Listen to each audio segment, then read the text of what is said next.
Welcome back, everybody.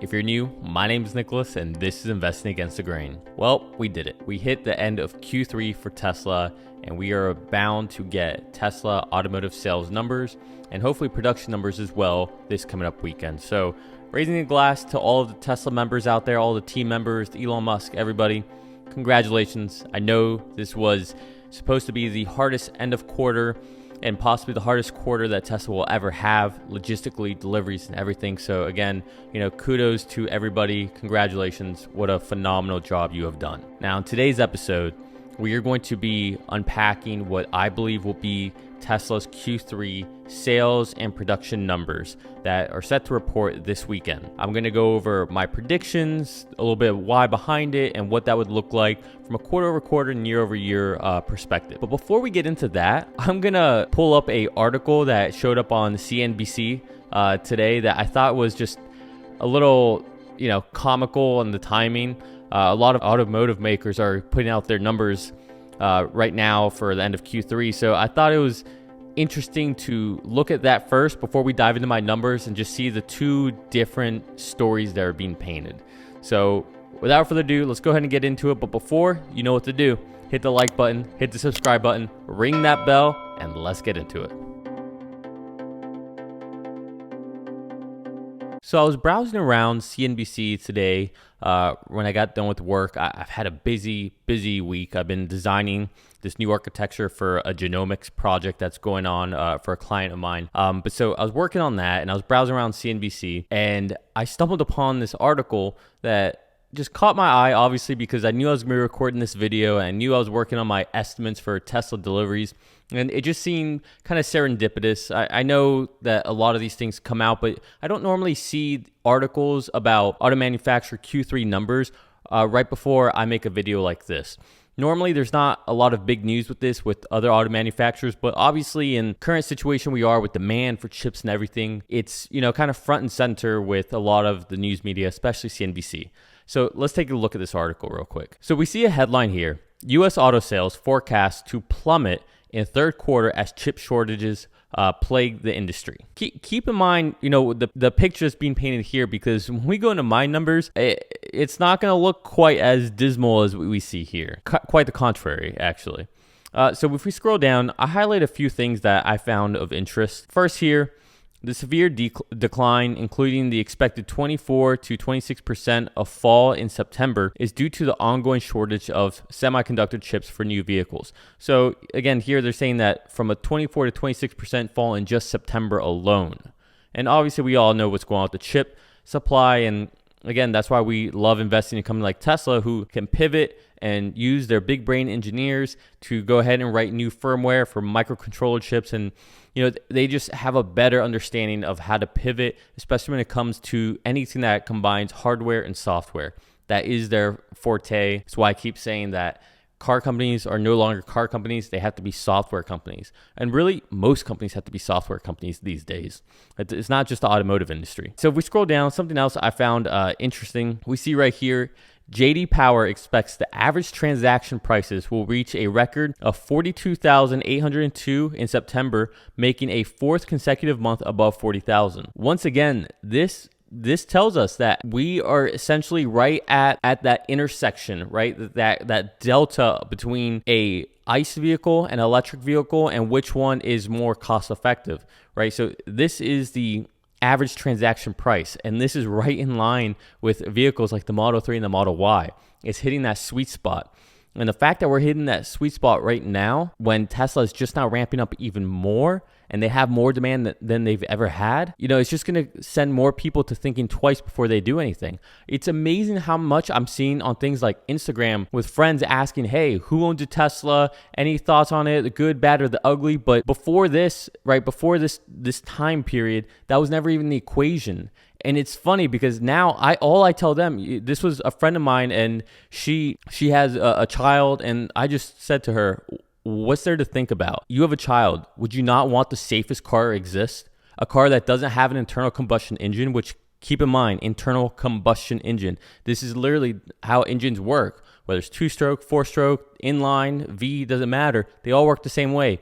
There are explosions happening constantly with pistons inside of this block. Meanwhile, a Tesla, there is no engine. All you have is this huge area of the trunk or the frunk that replaces where the engine would be, and that creates a new crumple zone so that if the car does get in an accident, there's more room to slow down the impact before it ever affects any of the humans inside of the vehicle. That includes your child. And then keep in mind, they are nearly impossible to flip over because of the battery pack. It has such a low center of gravity that no matter how you really hit it, it's gonna stay right side up. These are the things that really matter to people, and when I spoke to her about that, it just became kind of an obvious decision. The fact that the price is no longer the sticking point and people are, starting to think, okay, a Tesla, it's not just the Model S, the Model X that are just out of my price range. This is a realistic vehicle I can get for my family. And I think we're seeing more and more people pivot that way. Scrolling down a little more, there's one other thing that I found interesting. Oh, here it is.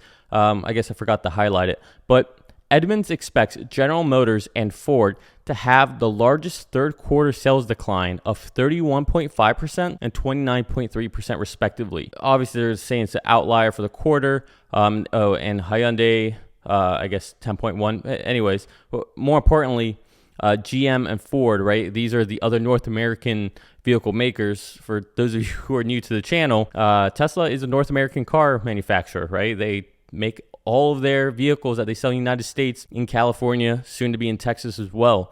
And here we see that GM and Ford are going to have record declines, all right? 31.5% and 29.3% respectively. Those are major declines in their sales. I just want to show this to give a whole different perspective on what the narrative is right now for the automotive industry and what things are looking at, right? We're looking at 30+% declines. We're using words like plagues. This is what's happening.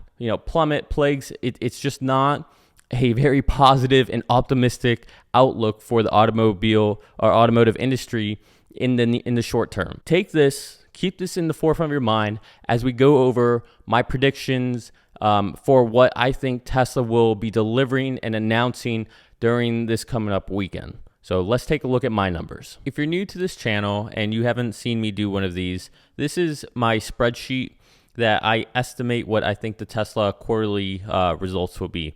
And so if you look over here, you can see we have Q4, we have Q1, Q2. I don't like to put too many of them over here, otherwise it just kind of stacks up and it's just, too many numbers to look at. So what we're gonna do today is we're gonna estimate Q3. And so these will all be displayed in red. Now, before we get into that, I want to go over some of the analyst expectations for Tesla Q2 delivery numbers. Now, there's sales numbers and then there's production numbers, right? So when we talk about delivery, in order for it to be considered delivery, it has to be sold and the consumer, the owner, the buyer has to have taken ownership of the vehicle.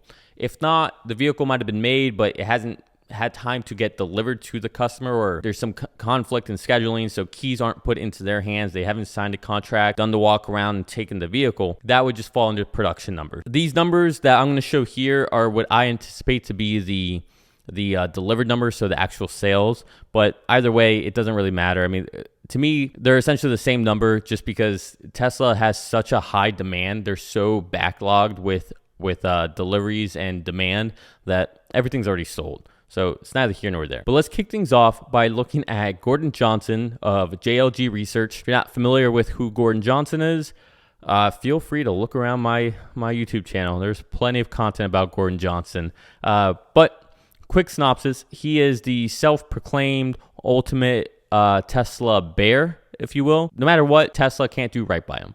So no matter what, he's always negative, pessimistic with Tesla. Before we look at his number, keep in mind, last quarter, Q2, which was a record quarter, most sales, most production, best margin of all time. Everything for Tesla was best of all time. And last quarter, they delivered 201,000 vehicles. Q3 presumably will be better, right? And trust me, every quarter moving forward will beat the last quarter. Will be a new record, right? This is going to happen for years to come. So let's take a look at Gordon Johnson's prediction first. Gordon Johnson predicts that Tesla will deliver 223,000 vehicles. So this is a decent jump, right? This is a little over 10% jump from the prior quarter. So not too bad. For Tesla's biggest bull, biggest bear, he's actually right on par with the estimate from Wall Street. So 223 is the estimate of Wall Street. I will say the Whisper number, so the kind of optimistic number that kind of goes around the street, is around 230,000, but 223 is pretty much in line with the expectations. Now, Piper Sandler, some might regard him as a ultimate or huge mega Tesla bull. In other words, very optimistic on Tesla, right? Just beyond, and thinks Tesla can do no wrong, is at least how people would frame it, the narrative of it. I don't see him as a crazy Tesla bull.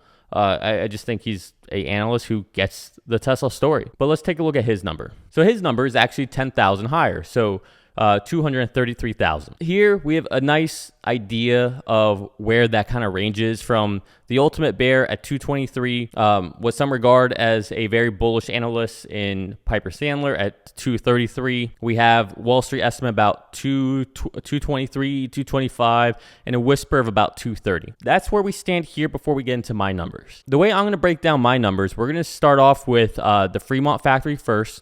And we'll break down how I think these unfold, and then we'll talk about Shanghai. And from there, we will decide whether or not I'm crazy. So let's start off with Fremont Model S. So I'm predicting 9,000 vehicles delivered in Q3 for the Model S.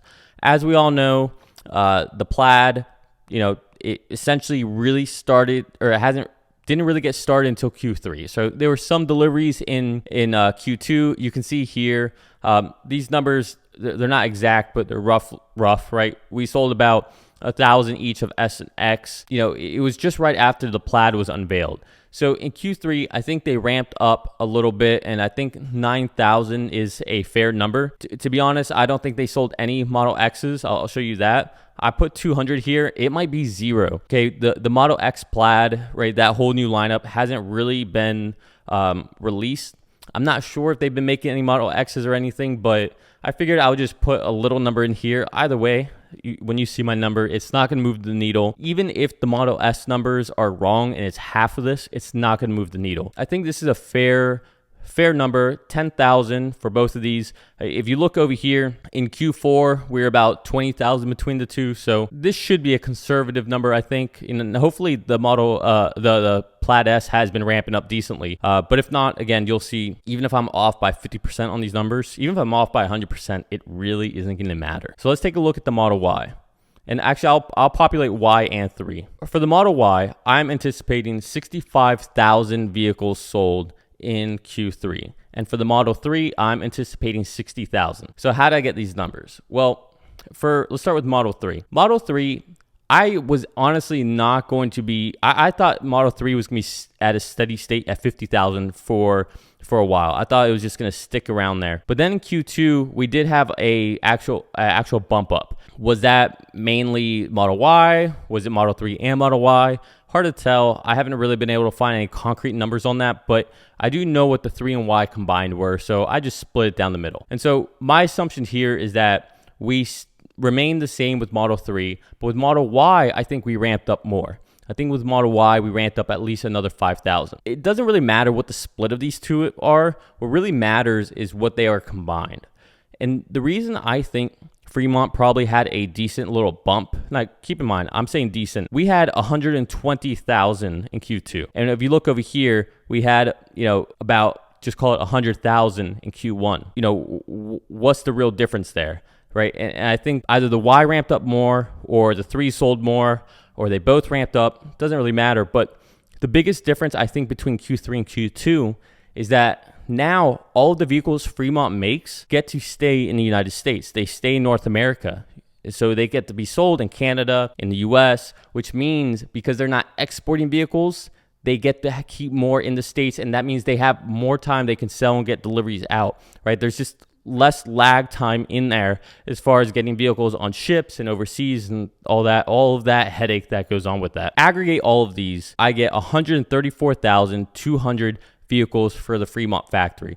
So not a crazy jump. If anything, you see from Q1 to Q2, there was even bigger jump. And keep in mind, if you just assume that everything stayed the same and you just add in the 9,000 from the Model S, that pretty much gets you right back to my number here. So I feel like this is very conservative. And the reason I actually came back and I adjusted this, I had the Model Y initially at about 70,000. When I saw my final number, I just thought, I have to change this. This can't be accurate. This is just, these numbers are too high. So what do I take back?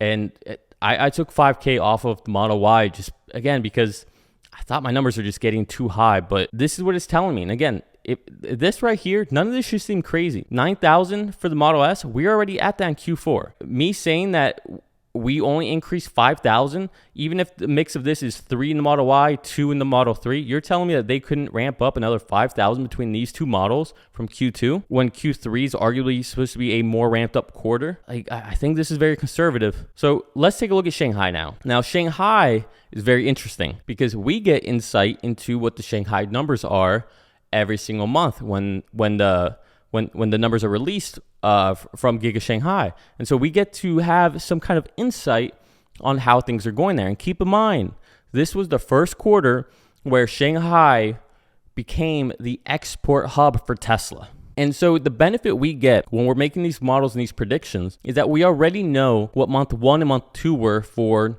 Giga Shanghai. If you look at what Q2 was 78,000 vehicles out of Shanghai, at a Giga Shanghai. In the first 2 months of this quarter, in July and August, we were already ahead of this number. We were already above 78,000, or we were at about 77,000 vehicles. If I just take that into account and we just think about, let's extrapolate that out, even on just a 40,000 number here, what would that look like, right? That would be a huge jump. But something happened. We heard rumors that now the Model Y was ramping up and they were at about a production rate of 1,500 vehicles a day. Okay, this is crazy. This is almost a 55,000 run rate. Okay, now don't quote me on my math there, right? I'm just doing it in my head real quick. This is massive. If these rumors are true, and there's other rumors saying that Tesla September numbers for China are 50,000 plus. Like, if these are true, well, these numbers are going to be crazy. And so let's take a look at what I have. For the Model Y, I have 72,934 being delivered in Q3. Now, keep in mind, this number here, just the Model Y, almost eclipses what Shanghai did all of Q2 for Y and 3 combined. Now, if we look at Model 3, I have just under 60,000 vehicles. If we aggregate those, 132,000 vehicles is my prediction for Giga Shanghai in Q3. So let's go ahead and aggregate both Shanghai and Fremont together, and we get a total of 266,000 vehicles, just shy of 267,000.